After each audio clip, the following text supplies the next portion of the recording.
नमस्कार, good morning, सुप्रभात। आपका स्वागत है अपने पसंदीदा पर्सनल फाइनेंस के बुलेटिन मनी मॉर्निंग में। मैं अभिषेक गुप्ता लेकर हाजिर हूं आपके लिए आपकी जेब और जिंदगी पर असर डालने वाली खबरें। तो चलिए शुरू करते हैं हम आज का सफर। आरबीआई ओएडा की नजर अब स्मॉल फाइनेंस बैंकों पर है। Small finance bank insurance products की मिस सेलिंग कर रहे हैं। इस मिस सेलिंग को रोकने के लिए आरबीआई ओएडा ने स्मॉल फाइनेंस बैंकों से पूछा है कि लोगों के साथ लाइफ इंश्योरेंस की जबरन बिक्री क्यों की जा रही है। आरबीआई को हाल ही में पता चला है कि स्मॉल फाइनेंस बैंक अपने ग्राहकों को लोन के साथ जबरन लाइफ इंश्योरेंस पॉलिसी बेच रहे हैं। जो ग्राहक इंश्योरेंस लेने से मना करते हैं उन्हें लोन देने से मना कर दिया जाता है। इस बार सरकार को मानसून से बड़ी उम्मीद है। वित्त मंत्रालय का मानना है कि इस साल सामान्य से बेहतर मानसून होने से खाद्य वस्तुओं की कीमतों में नरमी आएगी। खाद्य वस्तुओं के दाम कम होने से खुदरा महंगाई अपने आप आरबीआई के तय लक्ष्य 2 से 4% की सीमा के अंदर आएगी। अभी खुदरा महंगाई दर 4.85% और खाद्य वस्तुओं की खुदरा महंगाई दर 8% से ज्यादा है। खाद्य वस्तुओं की महंगाई सरकार के लिए लंबे समय से प्रमुख चुनौती बनी हुई है।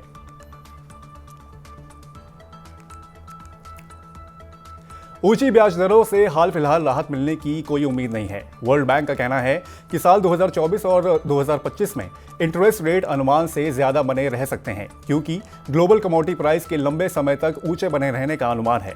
रिपोर्ट में कहा गया है कि मिडिल ईस्ट में बढ़ते तनाव से दुनिया भर में महंगाई की आग और भड़क सकती है। वर्ल्ड बैंक का कमोडिटी प्राइस इंडेक्स मई 2023 से स्थिर बना हुआ है। आईसीआईसीआई बैंक में एक बड़ी गड़बड़ी सामने आई है। बैंक ने करीब 17,000 नए क्रेडिट कार्ड की मैपिंग पुराने ग्राहकों के साथ कर दी है। इस गड़बड़ी की वजह से बैंक के मोबाइल ऐप पर पुराने ग्राहकों को नए कार्ड धारकों की पूरी डिटेल्स दिख रही थी। गलत मैपिंग की वजह से बैंक के पुराने यूजर्स नए क्रेडिट कार्ड ग्राहक की पूरी जानकारी देख पा रहे थे। गलती पता चलने पर बैंक ने सभी कार्ड ब्लॉक कर दिए हैं। बैंक ने कहा है कि वो ब्लॉक किए गए कार्ड के बदले नए कार्ड जारी करेगा। व्हाट्सएप ने भारत में अपनी सेवाएं बंद करने की धमकी दी है। व्हाट्सएप ने दिल्ली हाईकोर्ट में कहा है कि अगर उसे मैसेज इंक्रिप्शन तोड़ने के लिए मजबूर किया गया तो वो सेवा बंद कर भारत से बाहर चली जाएगी। व्हाट्सएप और फेसबुक ने नए संशोधित आईटी नियमों के खिलाफ सुप्रीम कोर्ट में याचिका दायर की थी, जिसे सुप्रीम कोर्ट ने पिछले महीने दिल्ली हाईकोर्ट में ट्रांसफर कर दिया था। व्हाट्सएप ने कहा कि नए नियमों से यूजर की प्राइवेसी खतरे में आ सकती है।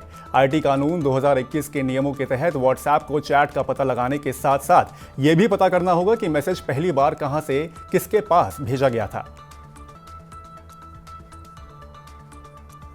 अब आप अपना इलेक्ट्रिक वाहन बिना पैसे खर्च किए चार्ज कर सकते हैं। Electric vehicle charging network company static ने कर्नाटक में नो कॉस्ट चार्जिंग पहल की शुरुआत की है। इस पहल का मकसद लंबी दूरी की यात्रा के लिए पब्लिक चार्जिंग ऑप्शन का इस्तेमाल करने को इंकरेज करना है। स्टैटिक कर्नाटक में 400 से ज्यादा चार्जिंग पॉइंट्स का परिचालन करती है। इन चार्जिंग पॉइंट्स पर Tata Nexon, MG ZX EV और टाटा टियागो EV सहित सभी इलेक्ट्रिक वाहनों को चार्ज किया जा सकता है। आयकर विभाग ने चैरिटेबल और रिलीजियस ट्रस्ट के लिए कर अधिकारियों के पास रजिस्ट्रेशन आवेदन जमा करने की समय सीमा बढ़ा दी है। अब ऐसे सभी ट्रस्ट 30 जून तक अपने आवेदन जमा कर सकते हैं। CBDT form 10A, form 10AB दाखिल करने की तारीख पहले भी कई बार बढ़ाई जा चुकी है। करदाताओं को परेशानियों से बचाने के लिए सीबीडीटी ने 10A और 10AB फॉर्म दाखिल करने की अंतिम तारीख 30 जून 2024 तक बढ़ा दी है। All India council for technical education ने अपना .com के साथ मिलकर एक करियर पोर्टल शुरू किया है। इससे 30 लाख से ज्यादा छात्रों को नौकरी और इंटर्नशिप के अवसर हासिल करने में मदद मिलेगी। नौकरी और प्रोफेशनल प्लेटफॉर्म अपना .com के साथ मिलकर शुरू किए गए AICTE करियर पोर्टल की शुरुआत 30 अप्रैल को होगी। ये पोर्टल भारत और विदेश में नौकरी के अवसर, AI रिज्यूम बनाना, वास्तविक समय पर सूचनाएं और सोशल कनेक्ट जैसी सुविधाएं प्रदान करेगा, जो छात्रों को करियर योजना के लिए जरूरी टूल्स के साथ सशक्त बनाएगा। भारतीय रिजर्व बैंक ने अनुमति के बगैर प्रीपेड पेमेंट इंस्ट्रूमेंट्स जारी करने वाली कंपनी टॉकचार्ज टेक्नोलॉजीज पर रोक लगा दी है। आरबीआई ने कंपनी को ग्राहकों के वॉलेट में पड़ी प्रीपेड राशि वापस करने का भी निर्देश दिया है। केंद्रीय बैंक ने लोगों को ऐसी किसी वेबसाइट या मोबाइल एप्लीकेशन का इस्तेमाल करते समय अत्यधिक सावधानी बरतने की सलाह दी है। आरबीआई ने कहा है कि लोगों को कहीं भी पैसे देने के पहले ये कंफर्म कर लेनी चाहिए कि संबंधित वेबसाइट या एप्लीकेशन ऑथराइज्ड है कि नहीं। अगर आपके पास आइनॉक्स विंड के शेयर हैं तो आपके लिए अच्छी खबर है। आइनॉक्स विंड के निदेशक मंडल ने शेयरधारकों को मौजूदा 1 शेयर के बदले 3 बोनस शेयर देने की घोषणा की है। बोनस शेयर उन शेयरधारकों को जारी किए जाएंगे जिनके नाम रिकॉर्ड तारीख पर मेंबर रजिस्टर में दर्ज होंगे। कंपनी ने अभी बोनस शेयर जारी करने के लिए रिकॉर्ड तारीख घोषित नहीं की है। इसकी घोषणा बाद में की जाएगी। आइनॉक्स विंड के शेयरधारकों को बिना पैसे खर्च किए गए शेयर के बदले उसी कीमत के 3 नए शेयर मिलेंगे। तो आज के बुलेटिन में बस इतना ही। अपने काम की जरूरी खबरें देखने और समझने के लिए सब्सक्राइब करें हमारे YouTube चैनल को।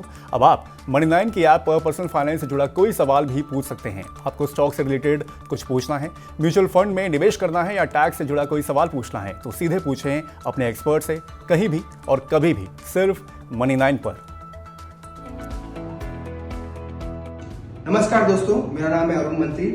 अगर आपका स्टॉक मार्केट के रिलेटेड कोई क्वेश्चन है, अगर आप बाजार में निवेश करना चाहते हैं तो आज ही मुझसे अपना सवाल पूछिए।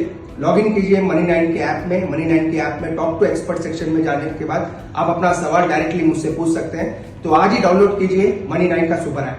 पर्सनल फाइनेंस से जुड़ी खबरों को पढ़ने के लिए हमारी वेबसाइट www.money9.com पर जाएं। खास कार्यक्रम देखने के लिए आप मनी9 ऐप को भी डाउनलोड कर लें। बने रहिए मनी9 के साथ। नमस्कार।